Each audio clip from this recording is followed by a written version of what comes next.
A major accident from the morning rush hour had the interstate snarled for hours. Sky 5 takes us to the scene in Murray County, where you can see the dump truck and the motor involved in the accident. The crash was reported around 6 a.m. at the on-ramp of I-65 from southbound Bear Creek Pike. A female passenger was trapped and had to be extricated from the motorhome. She was taken to Vanderbilt University Medical Center with life-threatening injuries. Neither the driver of the dump truck nor the motorhome was seriously hurt. Both directions of travel were closed, with drivers being diverted to alternate routes for hours.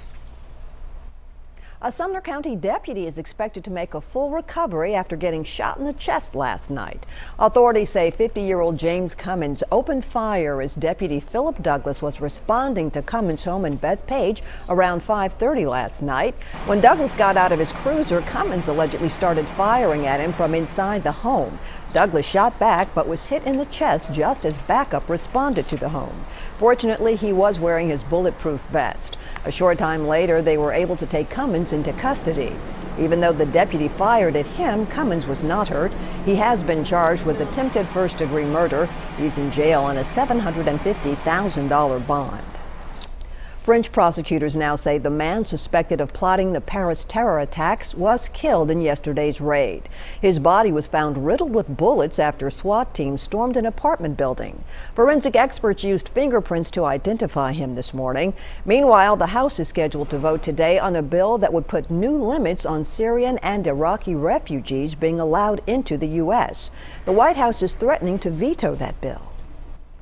It's unconstitutional to throw people in jail because they can't pay their bills, but a News Channel 5 investigation raises questions about whether that's happening in Rutherford County. Investigative reporter Ben Hall got an exclusive look inside the jail. The sheriff showed him where people are staying 3 to a cell originally built for 1. He blames the county's probation system run by a for-profit company. Violation of probation is our biggest problem here in this county. Once you get into that rat wheel, it's very hard to get it out of that rat wheel.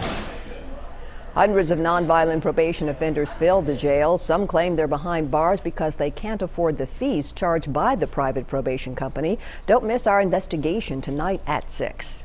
Thursday night football returns to News Channel 5 tonight. The Titans are in Jacksonville taking on the Jaguars, and coverage begins at 7 right here on News Channel 5. So go Titans! Fans of the show's Mom and Two Broke Girls can catch this week's shows Friday following The Late Late Show with James Corden. Then we'll air this week's Big Bang Theory, Life in Pieces, and Elementary on Saturday night following News Channel 5 at 10. A country Christmas will kick off today with the official flip of the switch on Gaylord Opryland's more than 2 million light display.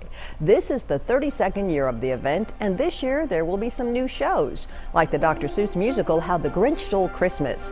You'll never see a better view than from Sky 5, so be watching News Channel 5 at 6 for our coverage of this brilliant light display. Holiday events at Opryland will be open to the public on Friday.